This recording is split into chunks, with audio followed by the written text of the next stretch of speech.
Hello and welcome back to another Milsurp HQ podcast. I'm Tom and joined again by my pal Kelly. What's up? Howdy everyone, how are y'all? And we're back after a small hiatus due to a catastrophic computer failure at the Milsurp headquarters. I lost all my Do stuff. the womp womp womp sound. Yeah, I should. There we go, perfect. So yeah, I lost all my stuff and I still had backups of a lot, but when you lose all your settings and you're trying to edit and record, it's terrible. So we're back. And today we're talking about a cool topic here, gun shows, because Kelly and I are going next month to the annual Kansas City National Summer Arms Show in Kansas City. Woo! Yep, supposed to be an incredible show. And to talk about that with us today, we have one of our Discord buddies, Matt. Welcome, Matt. Thank you for joining us. Appreciate the invite. Happy to be here. What's up, Matt? I'm real excited. We were talking before, but I'm really excited because this show is the largest I'm ever going to go to for a while, because my shows are 100 tables or less. High school gyms, VFWs, that's where I go. So I'm excited to go to this. Yeah, this will be a little different for sure. I've been to Tulsa, so I've been to the biggest. But other than that, I mean, the ones around here are decent size. Wow, you've been to Tulsa. Oh, wow. Yeah, I actually met Danny there back in, I think it was like 2017, 2018. Oh, wow. Matt, what's the biggest show you've been to? I've been to Show of Shows one time, and it was quite a few years ago. There's a couple in Houston that I've been to, and a few in Dallas that are pretty decent size. Tulsa is definitely on my list to go to. Everybody's always talking about it, and I was actually working a gun show the last time they had one. I think November of last year when their last big one was. Yep. So I didn't make it, but I think this year we're gonna pony up and make it out there. It's not too bad of a drive for us. In a weekend, can you do all 4,000 plus tables? So I was only there for a day, and it definitely takes more than a day. Like I covered maybe a third, and that was rushing it. So you'd have to like dedicate 2 full days to see, at least even like see all the tables. That sounds like a good 2 days. Oh yeah. And are all the food, jams, and jerky tables, is it exponentially larger at these large shows? The non-guns? That's the cool thing about Tulsa and this Kansas City show that we're going to, is they have actual rules, unlike a lot of the gun shows around here, where like the vast majority of the tables must be gun related. So a lot of the gun shows around here, you'll see random bullshit like salsas and roofing tiles and just random stuff. Like people come do their dang garage sales at these shows, but at these bigger shows, they're really popular and a lot of demand to get into them. So they kind of cut out all that non-gun related stuff. So it's just purely guns. And I saw that there was a lot of displays at the Kansas City show we're going to. Yep. So a lot of people sometimes do just displays, air quote unquote, so they can get into the show earlier, which we'll talk about here in a minute. But apparently you actually have to have like a good display, and it has to be informational, and you have to like man your display and be there to talk to people and stuff like that. Right. So I want to be prepared, because I usually just go with my bag, a pen, and a little pad, and I write some notes and compare, do some math. For a show this big here, do I need anything? Am I missing something? Do I need anything else but my bag, my pen, and my pad? Like, what do you guys bring? Well, like we touched on earlier, I think money is going to be the Yep, that's the main thing factor for everybody. Actually, not even, just because there's always ATMs there. Always bring a little less than what I intend to spend, and if I really, really want something, that's kind of one way I kind of limit myself. Then you got ATM fees, and like the show's local to us. I'm about an hour away from Kelly. A lot of the shows local to us, they'll have like a limit. So hey, it's $8 to use the ATM, but you can only pull out $200 at a time. And so if you want to get over that, you got to do it 5 different times. They get you on that one. Luckily, my bank refunds those ATM fees, but yeah, it'll be like Oh, $3 to withdraw. Like, oh, you want $800? Oh, it's gonna be $12 in fees. Good luck. But So, Danny from Millsop World on his gun show video, he said that the ATMs sometimes run out of money at the shows or they're not working. So don't count on the ATM. yeah, that's true. I've never run into that around here at least, but I could see it running out of money at one of the big shows. All right, so we need cash. So that's we Cash need is cash. king. Yep. Some guys I know I was talking to, they bring books and bring a backpack full of like reference books and printouts and stuff just so they can look everything up on the fly. I use my phone, but Yeah. Sometimes service can be spotty in these buildings just because they're either like metal frames or there's just a ton of people. So you might have to like go to a corner or pop outside real quick to get some service. But I think bringing reference books might be a little extra, unless you're like really into something very specific. Then maybe it's worth it. Well, that's what it's going to be interesting for us at the KC show is we're going to have so many different areas of, almost expertise between all the different people going that we almost Yeah, can, hey, bring it in the reference. We're just going, hey, where's so-and-so? We'll grab them and bring them over. Hey, what do you yeah, we got like at least a dozen people going. Got M95 guys, Mauser guys, Austrian Yep. rifle guys, the infield guy. French guys, yeah, infield guys. Hey, bud. right, it's going to be awesome. Just being able to go, how's this? What's this? This good? Is this right? What's this marking? Yeah. Perfect. Now, what was funny was I think Danny said it in his video and a couple others said, don't even bother bringing a gun to trade or sell because they're always looking to rip you off and the hawks at the entrance are trying to get a deal so they could flip it on at the show. But you did it, right? Did you bring it and make a deal? Right?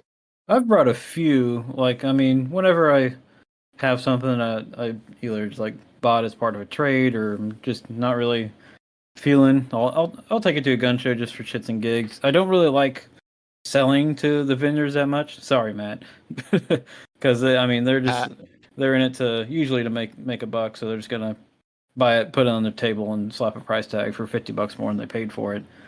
But it you can get some good trades. You can work trades a lot because a lot of times the vendors have a lot less in the guns than they're selling than what's on the price tag. Or you can walk around and sell it to other people attending the gun show. So I've had some decent luck. I mean, it Do usually you takes. recommend it? Lugging it around? Is it worth it? It depends on what you want. Like sometimes it's taken me like 2 or 3 or 4 shows to move a gun, but usually that's like a more common thing that some people may not be looking for. Is nothing particularly special. That's why I'm getting rid of it.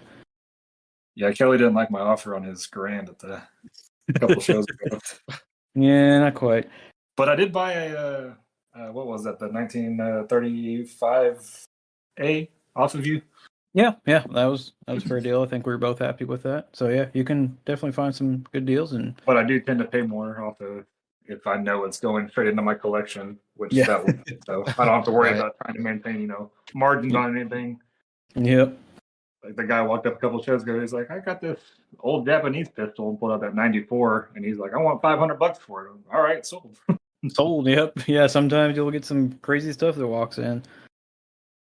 All right, so I'm just bringing my bag. I'm bringing some cash.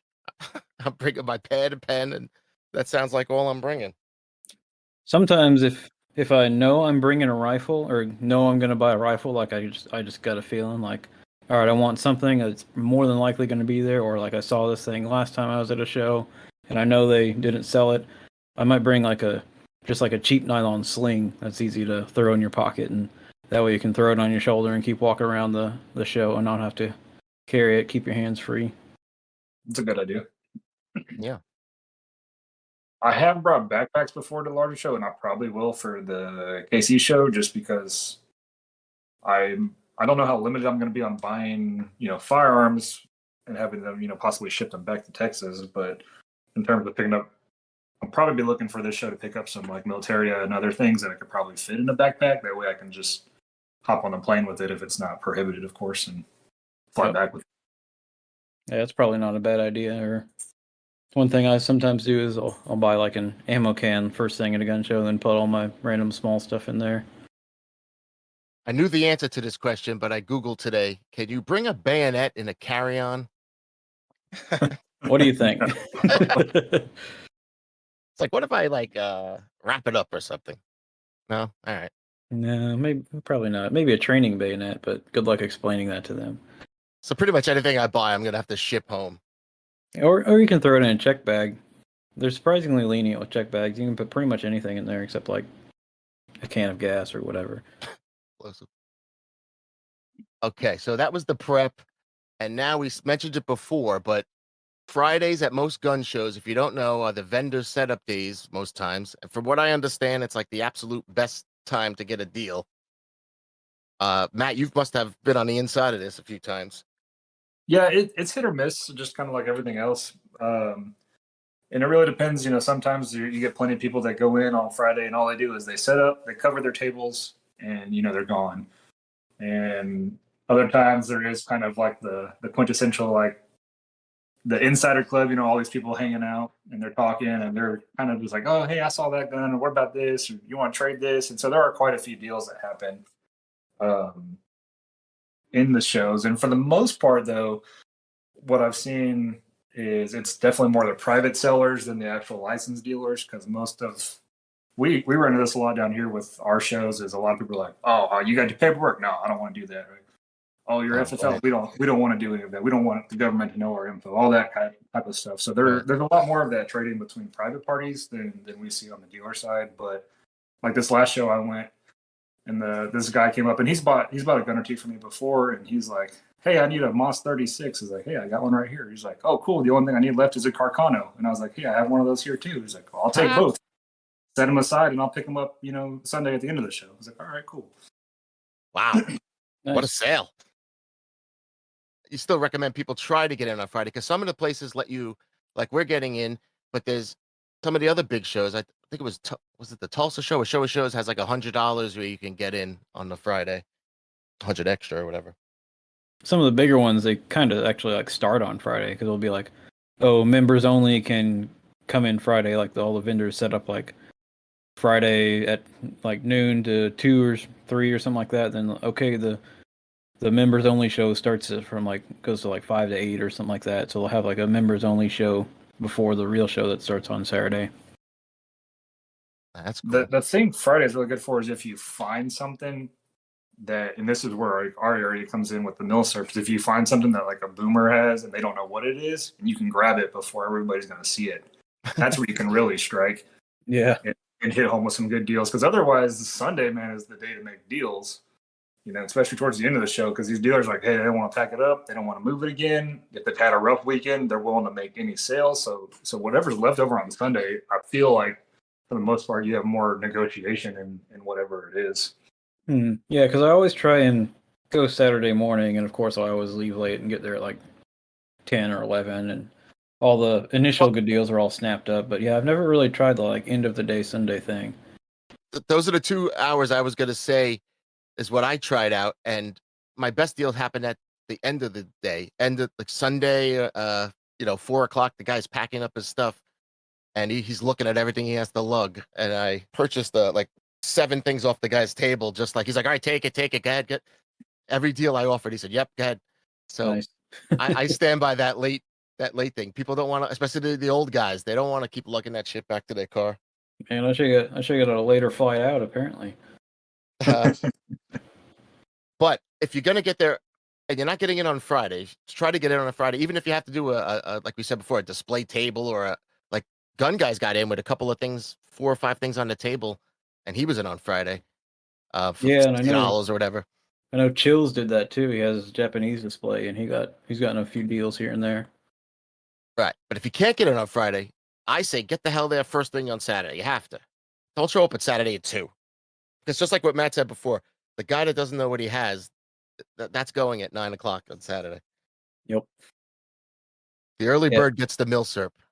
Yeah, I've that's heard like the dealers don't even get to see some of the stuff on Friday, because by the time I get there, it's me and I hire another guy with me, and it takes us a solid 4 hours to set up, and we'll take breaks here and there and go wander around, but half the people aren't there yet. Some of the people don't even set up till Saturday morning. Not everybody has to set up on Friday at a lot of these shows. They'll come in, last minute, especially some of these older guys, but they have 1-2 tables, and they'll come in with their little, modified little shopping cart thing, and put 8 or 9 guns on their 2 tables and just sit there, 10 minutes before the show opens.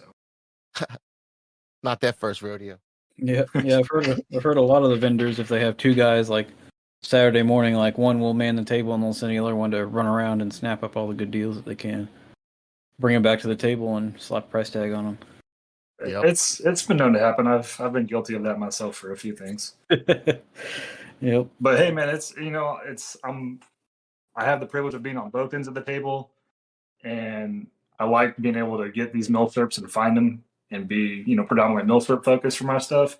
But the same token too, like I understand some of the gun show. I don't want to say gouging because there's some of these prices that are just absolutely insane. But this last show I had 7 tables. That's $580 of overhead automatically, not counting my employees pay for the weekend, and food. So I mean, I'm basically at $1,000 to come to this show and set up. Like I gotta offset and make that money, to still be able to bring these guns to these shows and sell them and have all this opportunity. Oh yeah. I mean, they're there to make money, and I may bitch and moan here and there, but I've had more than my fair share of good deals at gun shows, so I certainly can't complain. I know a lot of people are like, "Oh, gun shows are dead; they're worthless," but I fully and completely disagree. And COVID might have messed the I'll market never up. agree with that. We hear that a lot on our end. It's dead, or gun shows are dying out. But like I said, kind of like you, man, I've lucked into quite a few things just walking around some of these shows, and you never, there might be that guy like you, Kelly. The last year you're walking around with a Garand that was $200 cheaper than any dealer's Garand. Some guy like, oh, that's what I've been wanting. Just grab it off of you. Like, yeah, I've sold to random people walking around.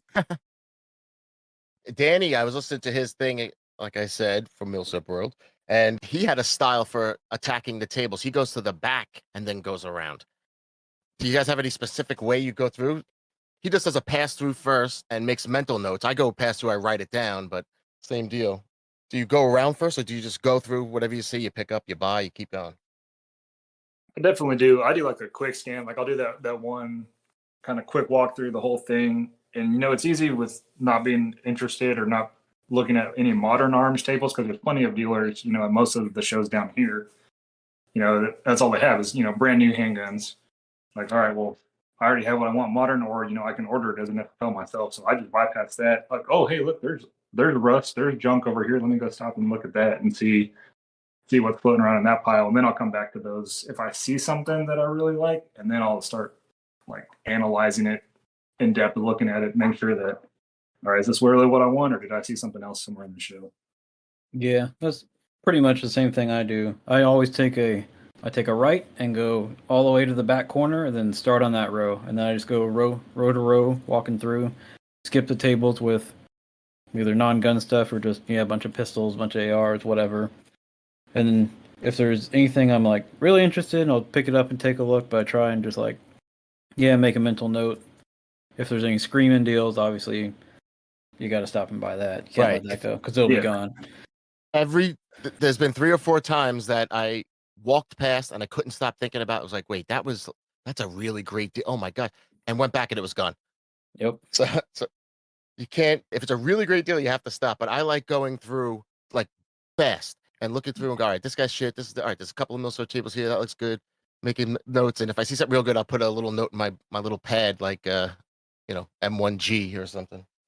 Yeah. And I'll make a note of because a lot of times there's like the little 1 or 2 table guys, they'll just have a bunch of random shit, and they're not going to be high movers, so I'll make a mental note to come back and look, because a lot of times their small stuff can be good. They'll have boxes of ammo from the 60s that hasn't been made for 50 years, but you got to look through all that and take some time to stand there and look at everything. So that one you don't want to do on your first pass, but come back to that one and kind of analyze what they have and chat with them a little bit and BS, and maybe they'll have some tips. Yeah, the old ammo guy. Yeah, actually, we were joking when I bought that 1935 from Kelly that we could never shoot it because of ammo. And then the next show, I think I texted Kelly. I was like, I randomly asked this old dude with it, hey, you got any 7mm French long? What is it, 7.35 French long or whatever it is? Something like that, yeah. 7.65. And he's like, yeah, 7.65 French long. And he's like, yeah, I got 2 boxes of it right here, 2 50-round boxes of Pinel. And I was like, sold. What the? I haven't seen that ever in first gun show after I sell that to you. Man. All right, so one of my pals has a way with his tongue here, and he told me I was asking him about haggling. I said I'm a terrible haggler. Like I'll offer. The guy says no. I'm like, all right, fine. Um, he gave me a couple of tips that he swears by. And he thinks he's being slick, I think, but this is what he said: the pre-haggle tips before you offer a price. He says, the first one is let him overhear you on the phone, and let him overhear you say the model of the gun you're looking at, so he knows that you have a clue about it. And then he says, imply that you know your shit somehow. Tell the guy you have one already, or you're looking for another or something. And he said the most important is don't imply that you have any money, because like don't say you have an extensive collection. Oh, I have one of those. I have a but act like you're poor. He said he always says that his wife has him on an allowance. He says he's just if you say that, everyone who's married goes, I get it. And then offer, and you're not gonna get ripped off. This is I don't know. But are you guys good hagglers? Because I'm gonna use these tips because I'm not a good haggler. I'm pretty decent at it. I've I feel mostly like learned Kelly's it pretty decent at it. from gun shows. I've learned a good amount. I generally don't prefer to haggle, like just in my general like day-to-day things. But at a gun show, I will always throw a number out, no matter what. That's less than what's on the tag. Yep. Yeah. Same. I always do it at gun shows. And so you give the number and don't just say like what's your bottom line or something. You'd rather give a number? I always give a number personally. I can't stand the what's your bottom dollar. Like there's no I don't really respond to that very well personally, and so I don't like to do that to each other too, because that's just insulting in my opinion. If somebody says, hey, I'm interested in this gun, will you do this for $50 less than the tag price? Or sometimes my general go-to will be for my stuff personally. I feel like the majority of people at a gun show will haggle. At least 85%, if not more, people will haggle. So my gun show tags are generally about $25 to $50 over what I sell it for, in my showroom. And so my general go-to for most of my stuff is, hey, I'll waive the sales tax, on most of these guns. So sub like $1,000, because at $1,000 you're eating a lot of sales tax. But a lot of them, in the $400, $500 range, or most of your Right. your guns, and some of your decent rifles are, they'll be like, oh yeah, okay, no tax, that's cool. And and I'll just eat that, 30, 40, $50, whatever it is in that realm. Yeah, I feel like that's a good way of doing it. Yeah, I hate the people that are like, because I mean, whenever I sell a gun, I hate when people say like, "What's your bottom dollar?" Because I'll just say the same price that I listed. That's what I'll normally pick up the tag, look at it, and be like, that. Yeah, there's no effort in that. So I at least try and kind of go back and forth. I'll inspect it. Maybe I'll walk away or something like that. Come back. Usually, if I come back, then they know I'm interested in it. They know I'm probably going to buy it, and they'll maybe cut me some slack here and there. And I'm still fairly young, so a lot of the older guys will be like, "Oh, you're just kind of a young collector." Like, "Oh yeah, I had one of those back in the day." I'm like, "Oh," and I just kind of BS with them a little bit, and I can sometimes still get that, "Oh, young collector just starting out" advantage, but I'm starting to lose that now. I feel like. But But yeah, my friend said to flatter them. Flattery goes a long way. Oh, what a great collection you have here. What a great table. it's true. That's a good tactic too. Yeah, or just BS with them for a couple of minutes. I mean, it's always nice when you find somebody that actually knows some of the stuff we're talking about versus half the stuff you hear. And I've even joked about, like, if I was going to do a podcast, man, I would just write down quotes from the whole weekend every time I do a show, and that would just be the podcast, man. It would be like, you totally should. Or deluxe. But it's nice when you do meet somebody that knows something, and it's really nice meeting people that know more than you about something. Like there was a dude, he knew Finnish Mosins in and out, upside down and everything, and he brought me like 4 to look at, and he was telling me everything about it. And this was a couple months ago, and I sent a couple pictures up to the guys in the Discord, and they were corroborating a lot of it, and it was cool. Like I learned a lot that way, because he was a fin collector, and he saw I had a bunch of Mosins. None of them were fins, but so it was cool. It's cool to always learn something too.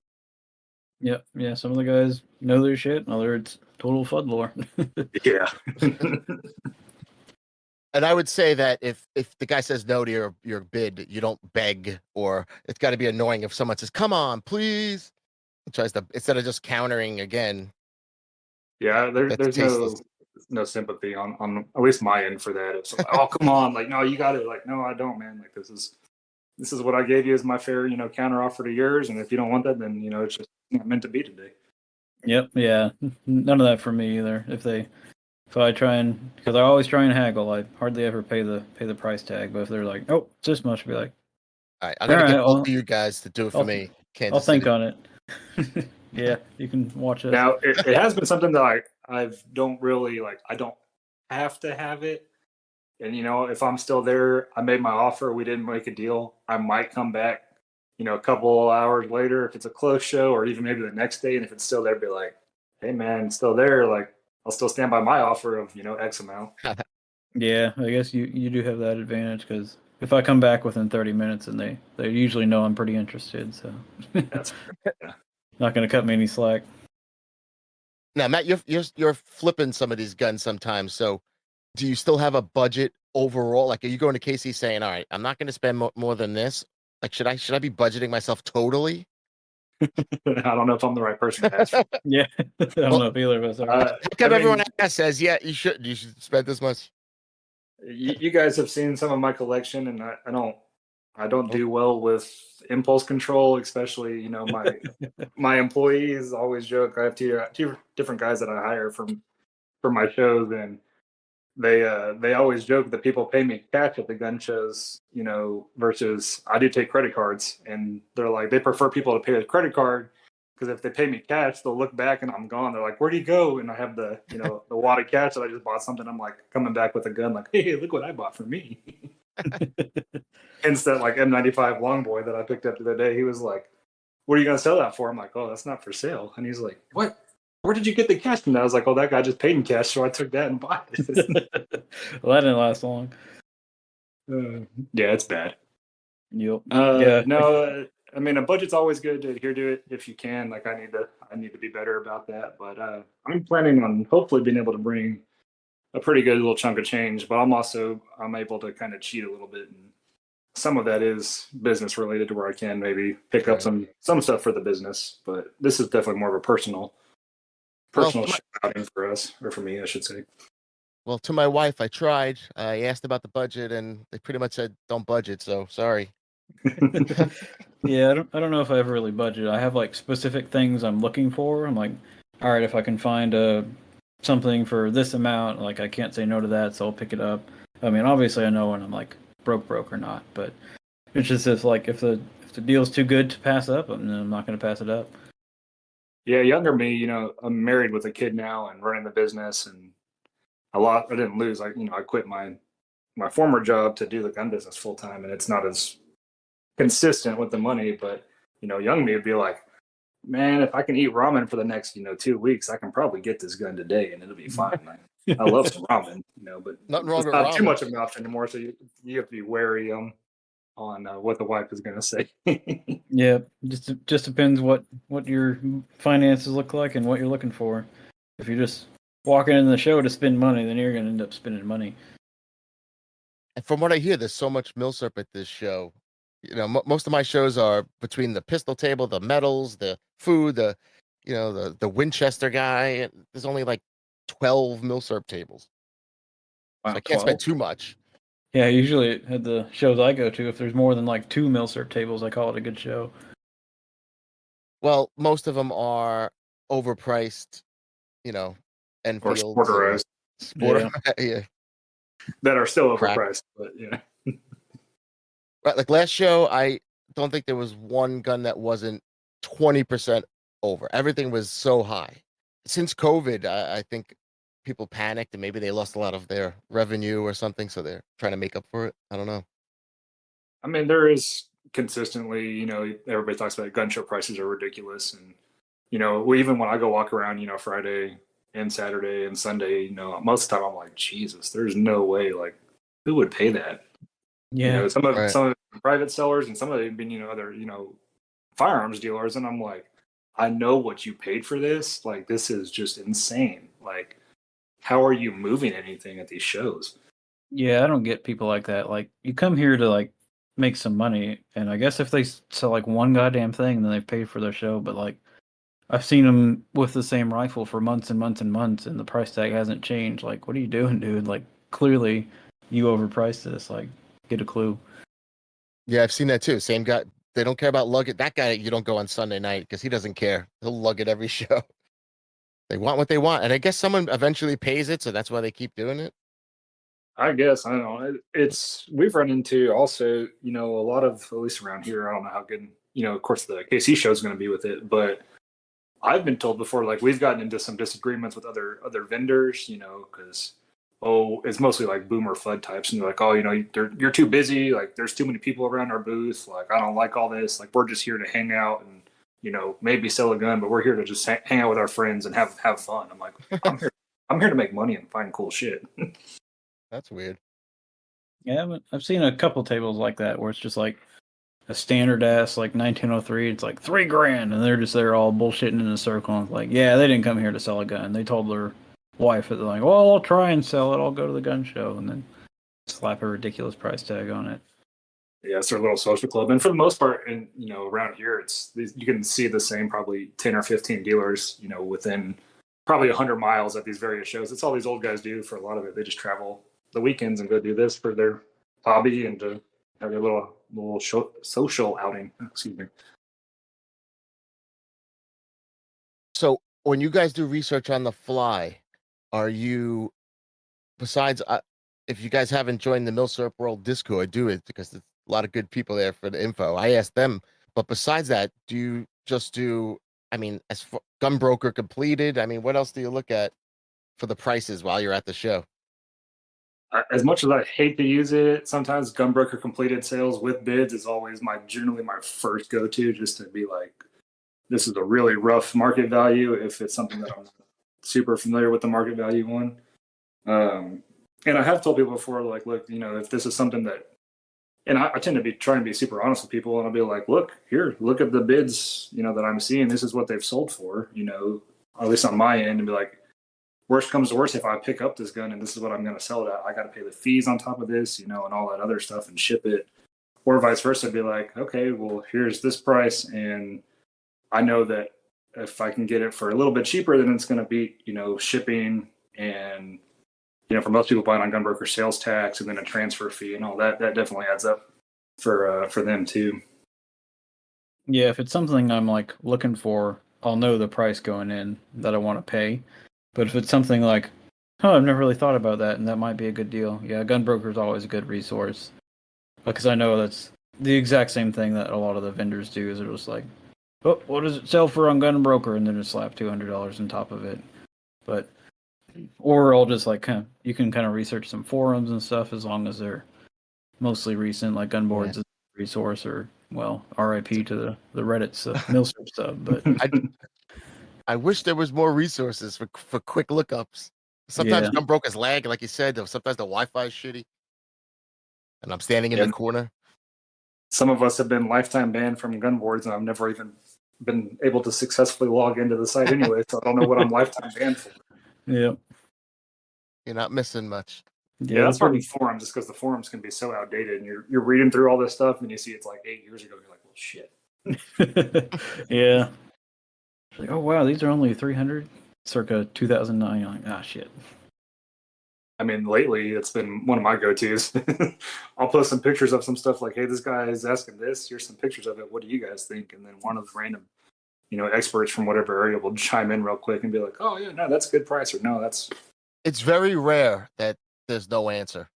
Yeah, there's always at least 1 or 2 or 3 people answering. Like, oh yeah, I bought one of those last year for XYZ, or like, oh, generally these are blah blah blah, but that one's a this version. So yeah. So my best deal at a gun show only was a FN Mauser.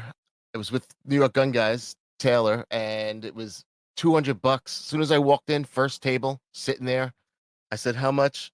They said 200. Didn't even haggle because it was 200. Was I in the wrong? Should I have said 100? Yeah, for some of those, you just gotta jump on it. Like, yeah, some of them you just gotta take it. Don't even bother. Don't be that guy. I was like, for 200, I mean, it can't get much cheaper here. Well, I mean, it's like that last show that I just posted up too. That the old guy with his walker walking around, and he had one rifle on his walker, and I was like, that looks like a 95 long boy. And I walked up, chatted with him. He's like, yeah, somebody lacquered it, but it's been in the closet for 30 years, and I want, 375 for it. And I was like, whatever, here you go, dude. Here's 375. Yep. Yeah, that way you're both happy. Nobody feels like they got the bad end of a deal. Was there anything you saw at any of these shows that was like super rare? I don't see many. I saw some like rare serial numbers, a couple of gas trap grands, but I never see any rare things. You guys have any luck? Like a Mondragon rifle or something. Oh, at the San Marcos show where I actually met Matt for the first time, there was a 1907 Dryza sporting carbine. I was just about to bring up that carbine, man. I wanted to buy that thing so damn bad. Yeah. Wait, how much was that? 3,500.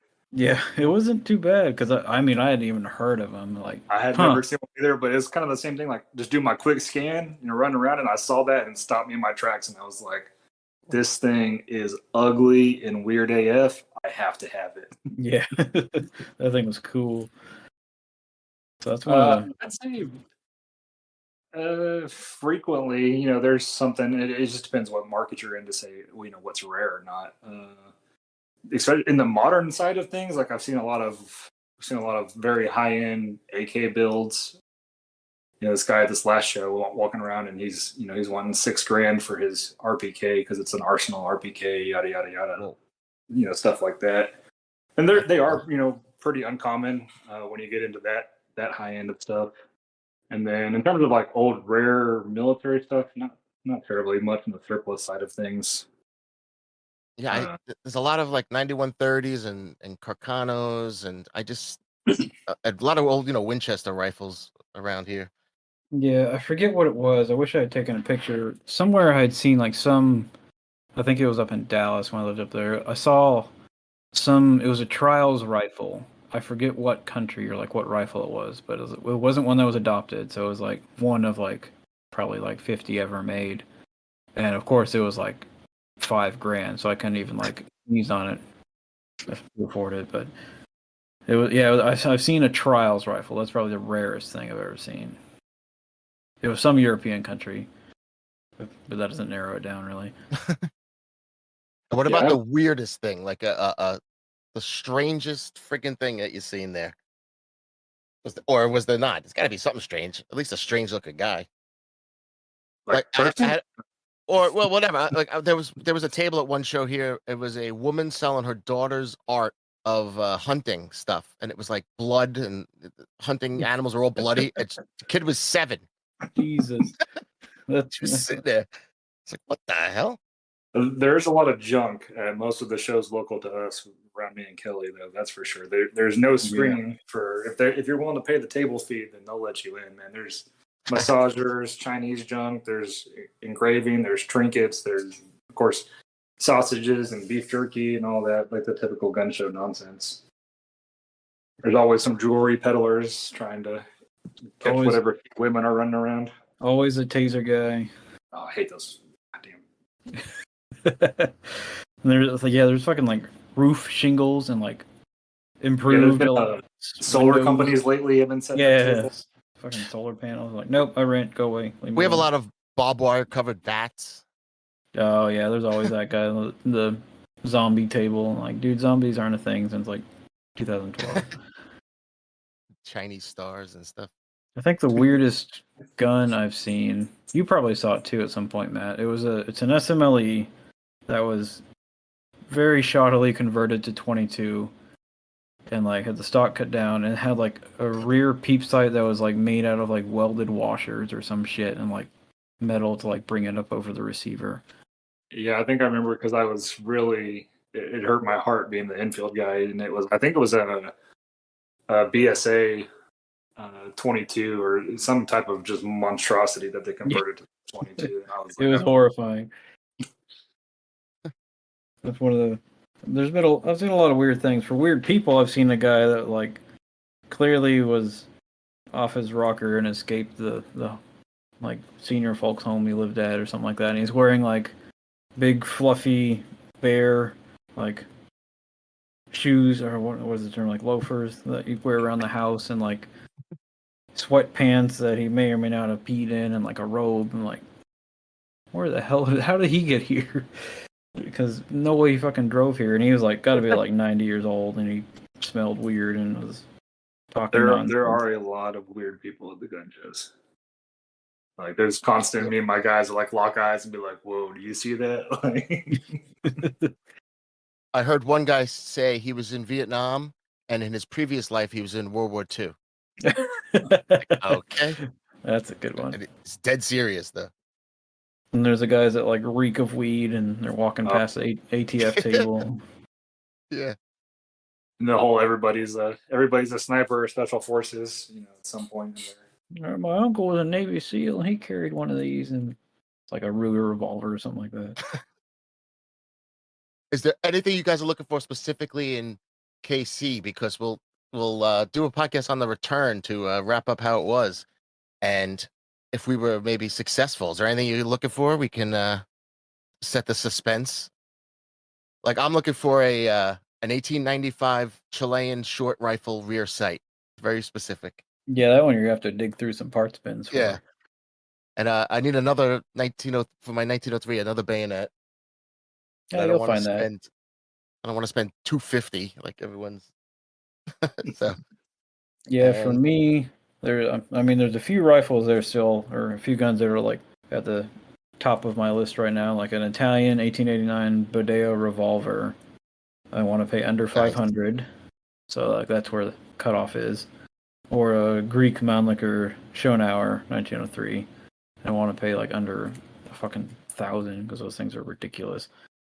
And you mean unmodified, right? Yeah, and like no sporters, no completely. It's like anything with the Mannlicher stock on it is automatically over 1,000. That's that's Fudlore 101. Yep, yeah, those things are insane.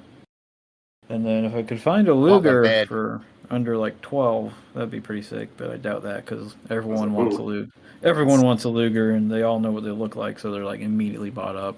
A lot of the World War I stuff can fly under the radar just because people don't know what it is. But Lugers, nope, no chance. I have quite a few on the list, like always, but I'm hoping to find. I'd love a nice condition wire wrapped SMLE.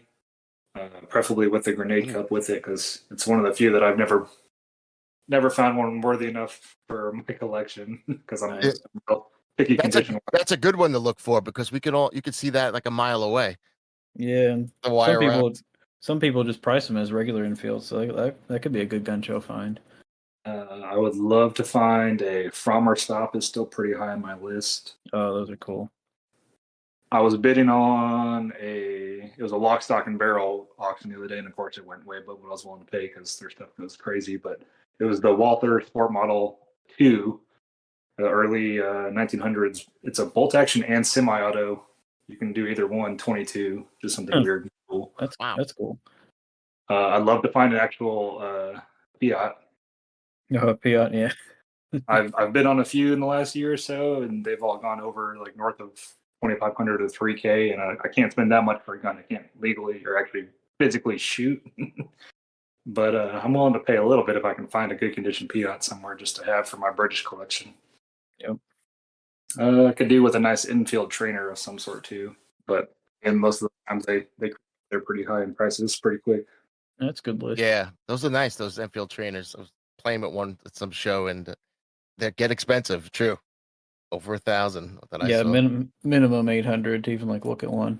It's kind of like one of those jokes with the where the Aritakas are like, oh, it's a the stock's broken. Be like, hey, the magazine's missing its internals. Like on the trainer. I'm still looking for that Swedish 94 for under 1,000. Those things I passed on 2 at one point for 650. I was like, nah. Right at COVID or right before COVID, or I just bought something, so it was one of those like I can't buy another thing. And now I can't even find them under 1,000.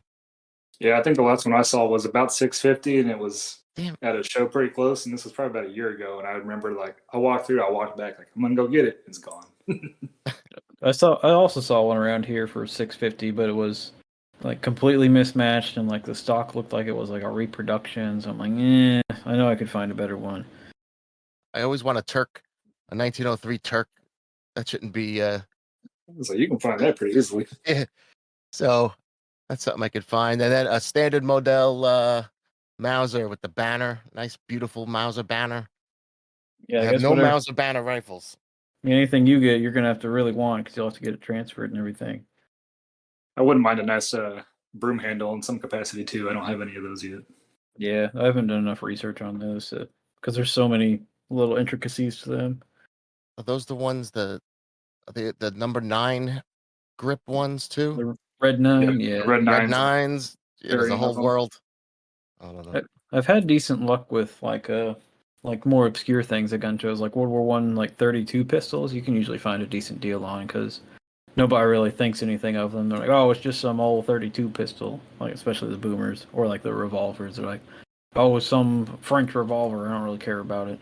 So the more I obscure do like stuff, to stumble upon all those little curiosity German made 32 pistols from around that time too, because they're always so funky and weird, and you gotta look up and figure out who actually made them and what the hell they are, because most of the time they don't even know. yeah.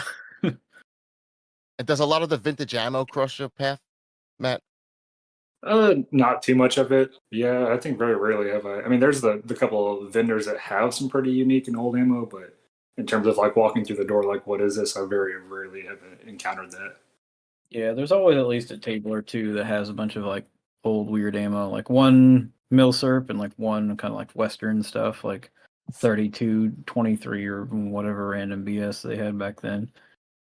There is a guy at one of the shows that pops up every now and then, and his whole business is he just sells the ammo boxes, like the old collectible Yeah. box or whatever. And he was showing me some of the stuff. Oh, this one's 5,000 for this empty box. This one's 20,000. I sold this one for 25,000. People Yeah, are we paying have up a for guy like that too, and I couldn't believe the prices on the empty boxes. yeah. Awesome. That's too far out of my bubble. Like I don't know. I know like the old 60s and 70s boxes. I'm like, oh, that looks cool. I might buy one for me just to have if it's 20, $30, but I'm not spending the price of a gun on a box of ammo. Yeah. Yeah, the one I was looking at was some Mauser one, and it was $160 or so. I was like, no, thanks. I didn't even know. A while back, I picked up a Oliver Winchester commemorative liver action, and it had like 5 boxes of I think it was 3855 or something with it. But each of the boxes of ammo apparently were quite collectible themselves, and they each sold for like 150 a pop on Gunbroker. Nice.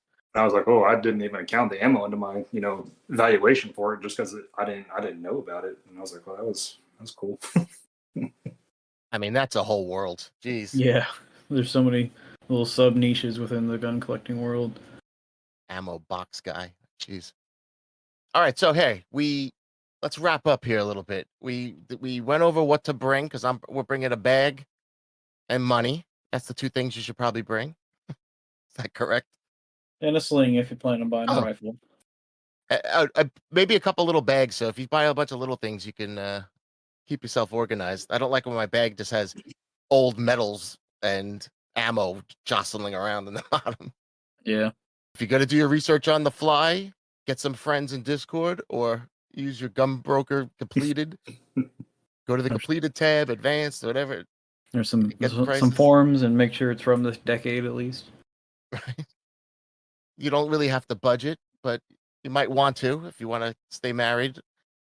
I'm hoping I have one or two of my dealer sample machine guns up right now on a few places, and I'm hoping to use that for my walking around K.C money.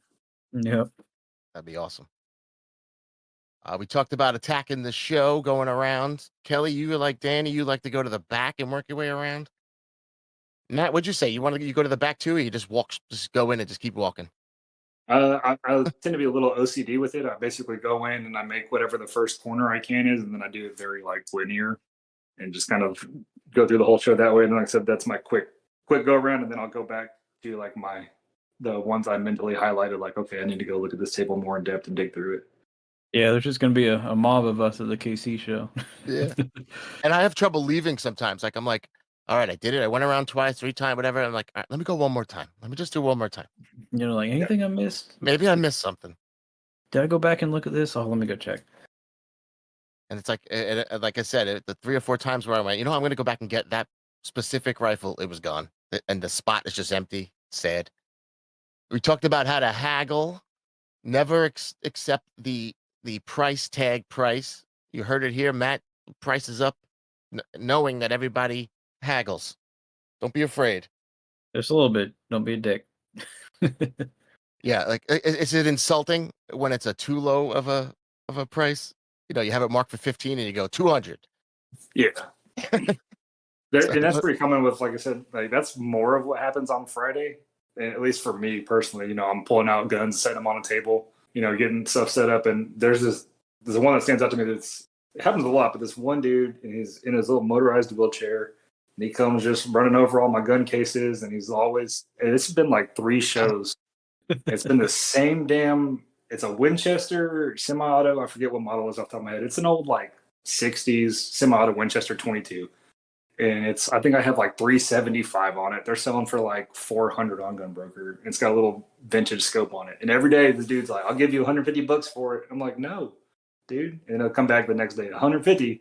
Oh, you still have it? I'll give you 150. No, dude, you're gonna take it and you're gonna put it on your table for 500 because you do that. Like Yeah. he bought I learned my lesson because he bought a gun from me. It was a little, I forget what it was. It might have been a Remington 22 of some type that I think I sold for 175 bucks or something like that. And he came over and he talked about it, how he wanted it for, you know, he's like this style of gun. He likes it. He collects them.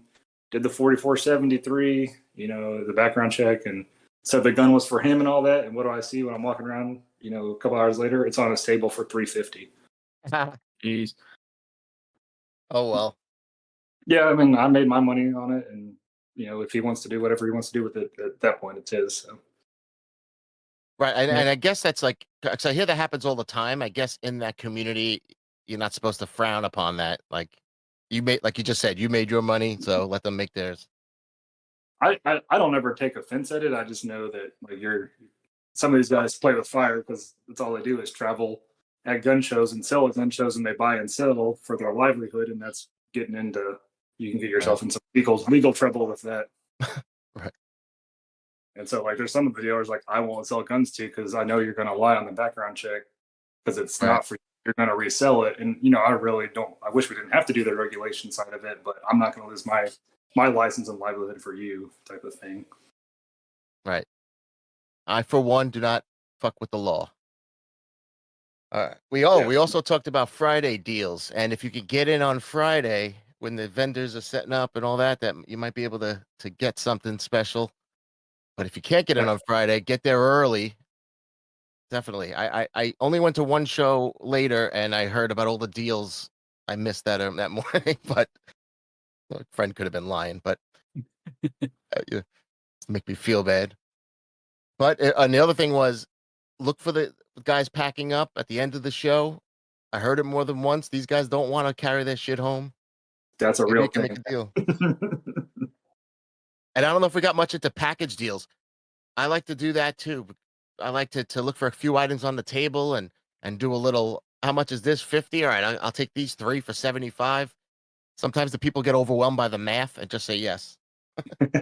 Yeah, I've done that a time or two. Like if they have a couple of guns you're interested in, like, oh, this one's 450 and this one's 350, and you're like, I'll give you 6 for both. And they're like, oh, yeah, sounds good. Yeah, I'd have to agree with that. I'm pretty inclined if somebody is like, hey, I'm interested in these, you know, 2 guns or these 3 guns. What can you do? I tend to be a little bit more favorable in my offer back to them, or my price. Yeah, see? That is a good one. All right, so we'll be back for the KC after KC to report if we got our fines and how the show went, and if I'm moving there because I hear it's a beautiful place. I don't know though. You guys, wait, have you been to KC before? You said you have? I have been one time, yes, in 2017, and I did get to go to the World War I Museum. Definitely recommend that. Ooh. I have never been. All right, you're with me. They say it's beautiful, so let's see. I've never been to Kansas either, and we're going into Kansas a little, so very exciting. Yep. And we still playing that game you mentioned at the gun show, Tom? Oh, yes.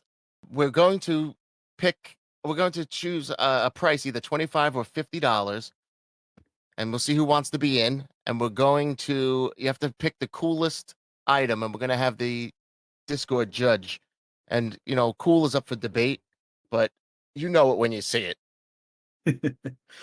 I think I have some prizes available too. So, pick something that's the coolest that you want, at least, so that you're not just throwing money away.